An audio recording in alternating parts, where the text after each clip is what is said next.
This is the best of the week on Relevant Radio. You're listening to Trending with Timmerie, and we're talking about motherhood the rest of the show, diving into it from the perspective of theology of the body. And I want to tie in a New York Times article from last year that I just read for the first time. But before we do, talk about the reality of motherhood. Would you like to know how my day started? We were up for hours. It's a long story. There was someone at the bottom of our driveway who was flashing a light up the driveway and started to walk up the driveway. The light goes out. No one gets back in the car. And then 5 minutes later, the car, I never hear a door shut, slowly backs out of the street instead of just driving around. It was creepy. Anyways, it's a long story. The sheriff showed up. So it was a long night. We get up. Then I'm with my 7-month-old, and then my 2-year-old gets up and she comes out. She's all excited to see her sister. And then she gets her stroller all sassy and throws all these blankets that I folded for the 20th time. She throws all the blankets onto the stroller and she looks at me and she says, "Don't touch my stroller. Don't fold these blankets. And don't tell me what to do." I go, "What?" My jaw drops. I'm looking at her like, "What did you do with my sweet 2-year-old? Oh yeah, that's terrible too, is I don't have a sweet 2-year-old all the time. She's a little Tasmanian, you know what, half the time. But I was dying. I thought, oh Lord, I have my work cut out for me today. I want to touch on this New York Times article and tie it into theology of the body and what it says about motherhood. So I read this New York Times article and the headline started like this. This is a total lie. Maternal instincts is a myth that men created. Maternal instincts is a myth that men created. Okay, let me start here.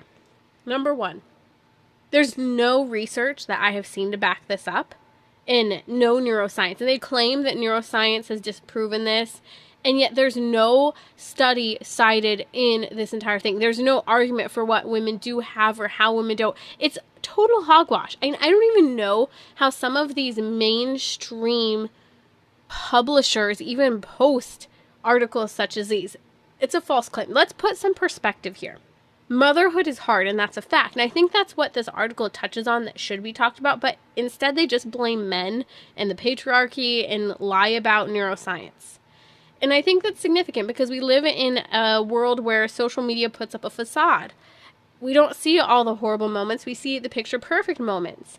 And at the same time, motherhood and babies are delightful and there are joyful moments too. And if you think about it, even from the perspective of childbirth, most women don't have this horrific vision or view of their childbirth. Most women hardly remember at the joy of seeing their children for the first time and how much they love them. It's an incredible mystery of human reproduction, having children. And so the story that's kicked off in this New York Times article is about this woman who asks this new mom of twins how she's doing. And it's a bit of a loaded question because this woman already knows that the mom's exhausted, overwhelmed, having a hard time bonding with her baby. She's trying everything. She's trying wearing her babies. She's trying talking to her babies, and she's struggling. And what does the new mom of 2 twins say to one of her neighbors in the apartment complex? She says, "I'm fabulous. I'm so happy." And the whole article goes on to talk about how that's a lie and that women don't have the space to tell the truth. I do think that's a problem. I think there's much more that needs to be said and discussed with regard to postpartum depression, with regard to the reality. And I'm just thinking about real things that people don't talk about, such as maybe you have an allergic reaction after you give birth to things such as stitches and you are itchy for a long time. Or maybe you're not sleeping because you're feeding a baby all night. Or maybe you're just ravenous and hangry. And we could go on one after another. Maybe you experience severe postpartum depression. Maybe you are doing it all alone because your husband had to go back to work. I don't know. Maybe you end up in the NICU for 6 days with nowhere to sleep and you can't even use a restroom nearby. That was my story. And that you're still recovering. And it's not easy being a mom. It's exhausting at times. It's overwhelming. Yet this new mom of twins, bless her soul, said she's fabulous. I'm so happy. And someone says, that's a lie. It's just that men say that women are meant to have maternal instincts and we're trying to create this picture perfect view of having a mommy at home barefoot in the kitchen. Men made that up.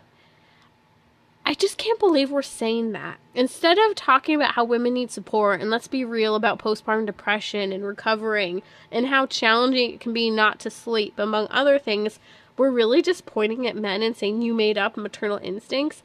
Or instead of saying, hey, some women struggle with maternal instincts, we aren't having any real conversations with lousy hit pieces on men from the New York Times encouraging women not to have children, because that's what this is. Here's another perspective that I think we need to have. We have a fallen human nature, but that wasn't God's original design, and that's what we've been unpacking in Theology of the Body. God has a blueprint for the human person. It was a state called original innocence. It was where the human person was so grace-filled that there was this perfect relationship with God, and therefore the relationships with neighbor, with spouse, with creation, all was in right order. But in our fallen state, we can't forget about that original intention of God. You see, with our fallen human nature, we have wounds even after the graces of baptism, and even after we still have concupiscence, that tendency towards sin, because what was part of the result of the fall? We read it in Genesis chapter 3. In toil will man work with the earth.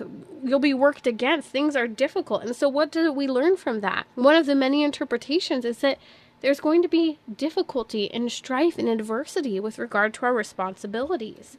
Yet we still have responsibilities. And when people say that, well, some women just don't have maternal instincts, sometimes it's a little harder to kick into that. Or maybe it's a season in your life where it's difficult, such as not having very much sleep.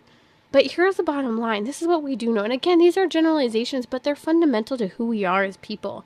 Women see people better than men do. In other respects, women have a more interpersonal connection, face-to-face communication. And sometimes with that, we can lose sight of the big picture. Men see systems and big pictures, and with that, can sometimes lose sight of the particulars and the needs of other people. And with that, what I'm saying is that women have a particular sense of responsibility for other people, in particular their children. And so when those instincts to figure out every nitty-gritty of how to meet a child's need, or how to bond with a child, or how to help fix things don't come into play, it's a pain for women. And instead of addressing that pain and that feeling of inadequacy, we say, the patriarchy did this, men made up the maternal instinct. And that's total trash news. That's trash perspective. And I call it because it is. It's a horrible perspective to have, and I can't believe the New York Times, it's irresponsible to post something like that online. I believe in free speech, but we've got to be careful as mainstream media of what is said. Again, there are challenges, but there's a truth to the happiness of a new mom who, even in the face, this mom that we share of having twins, says she's fabulous and she's so happy. She's showing the joy of motherhood. She's showing that the struggle is making her virtuous. She's choosing happiness at times. I remember with my first daughter, I was just talking to my mom about this last week, that the weather was so awful for me living in Michigan. I'm a sunshine girl from California, and 9 months of winter and gloom, and it would be so dark and I'd be stuck inside, and I was struggling with a little bit of depression from the isolation and after having the baby. And I remember I just had to be like, okay, I'm choosing to be happy. I'm jumping up. And I remember I would dance over and over again with my daughter to Baby Shark. I didn't know what to do with her all day long. It was hard. It was just her and I all day long at home, completely removed from my whole family, my whole support. And I'd sit there and keep trying. I would sing with her. I'd dance through the house. I mean, we sang and I'm not a singer. We would sing and dance. I would talk and talk and talk to her. And so when people say, women don't have maternal instincts, I think more so it's that it's hard to fight against our tendency to just want to turn in on ourselves and be selfish when it's hard.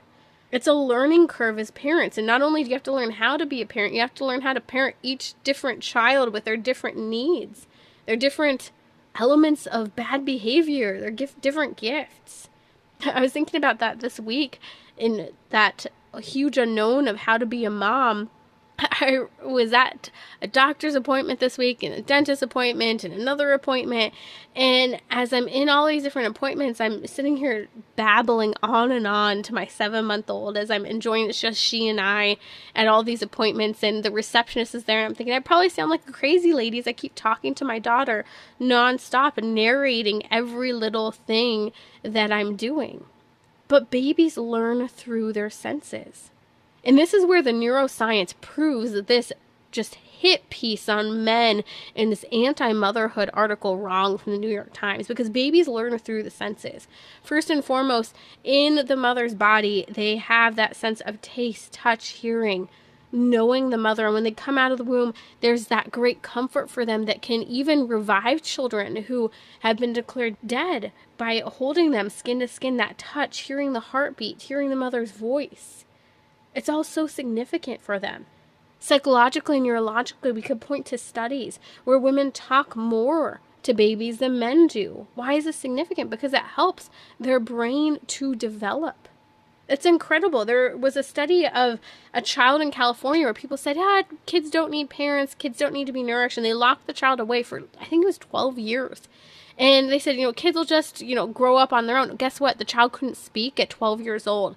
The child had next to no function and was basically completely stymied and developmentally damaged because of this lack of fundamental, basic conversation in care from parents, but especially from the mother. There's this great book, Being There, Why Being There in the First 3 Years Matters. And it's not exclusively saying, you just need to be there the first 3 years, but it says why the science is so important for helping to educate and train and form that young child. So as you see these hit pieces on motherhood, as you see these hit pieces on men, don't take it